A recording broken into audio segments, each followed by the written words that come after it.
Hello you. This is Pole Position on the Atari 2600 from 1980. Oh my giddy god, how brown is it?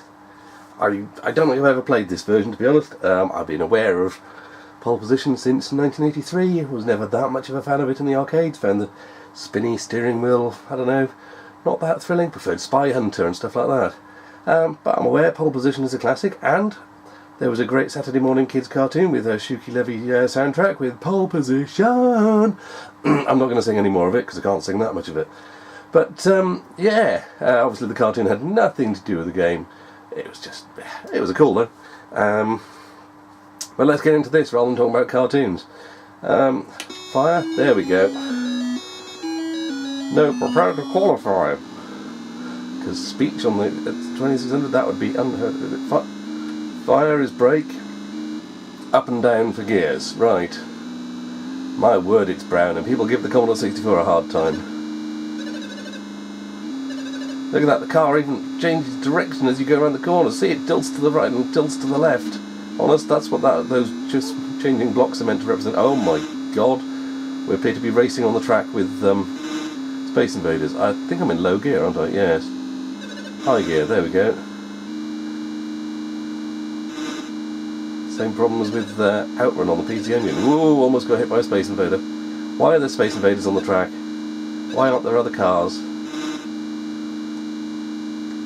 I suppose to be fair, it is giving a fair feeling of speed. You do have to suspend your disbelief quite a bit, but I mean the scenery in the background is quite nice. Hey, I qualified. I'm assuming that's what it means. And go.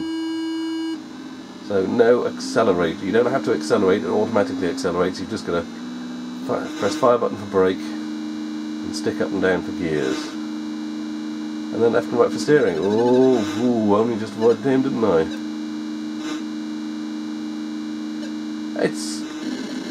Oh dear. It's a very brown explosion, isn't it? Come on, change gear, there we go. Of course, that's all you have to do when you crash your car. Just change gear and you can get going again. Ooh. Considering the power that this console has, or doesn't have rather, considering this is 1983 and this is currently Space Year 2018, yeah, it does feel like a racing game. Oh dear. You could almost believe it's a car on a track.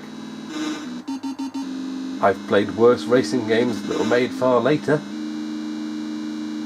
Oh, I'm not doing very well now, am I? Let's get going. Although, I think I do prefer Formula 1 Simulator on the C64 by Mastertronic. Because that's got a cracking Rob Hubbard soundtrack to go along with it. Rather than just the engine. I mean, it does sound like Engine Drone, and kind of a bit like Tyre Squeal. Well, what we've kind of come to accept as the noise for Tyre Squeal in computer games. Early ones, anyway. See, he thought he was going to go that way, but I went that way around him instead. Oh, see, they start changing. Like I'd start changing gear by accident. But it didn't matter, I made it, I think. That sounds like a cheerful tune, so I'm guessing I made it. Yes, not enough memory to actually tell you whether you've done well or not. It just counts down and... Oh, right, that's it. Had I done well? Had I not? I've no idea. Let's have another go, shall we? I mean, there's no change of tracks or anything. This is it. This is all you've got. You've got qualify, and then you've got race. And then I guess it's however many points you scored. And did I have something like 3,700 or I'm guessing it was 37,000. Or was it 370? I'm sure it was a 3 and a 7 at the start. But I'm quite surprised at how brown it is. I really thought that they would have had... In my mind it was closer to the arcade than this, but that isn't always the case. Oh, I've accidentally... The problem with playing with the joystick, you do accidentally nudge it up a bit now and again. But for 30-year-old joysticks, they're not doing too badly. Oh yeah. A bit chewed up. Someone's dog's had a go at this one, but it works. The other one I've got doesn't, and needs taking apart and fixing. But this one does, and I figured this was more apt for playing this with than the 7800 pads, seeing as I am actually playing this on a Atari 7800, not an Atari 2600. At some point I will get an Atari 2600. At some point I'd like to have the fabled heavy sixer. I mean, there's no point me getting a Vader 2600 when I've got a 7800. You've got to get the wood grain, haven't you? I'd like to get a wood grain to 2600 at some point, but seeing as the 7800 works okay, and on SCART, thanks to Future Was 8-Bits modding,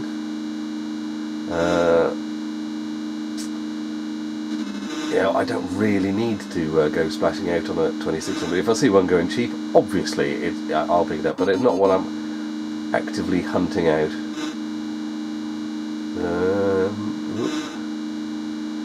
But considering this is, what, 35 years old? Or thereabouts? It feels a bit like a, change gear, a racing game. It does actually feel like you're on a course. No, I think it's just a very brown course. I mean, surely a bit more red and blue or something would have been better. I don't know why they chose brown for the car. That's a very strange choice. And a brown explosion as well. I mean, change gear, thank you. 15 seconds. Can I get the different jingle that implies that I've made it round the course? Or am I just going to run out of time? I think I'm going to run out of time, aren't I? And then I'll get the jingle that says you ran out of time. 33,400, so I'm guessing that wasn't as good as... I'm guessing I had 37. Oh, no, hang on.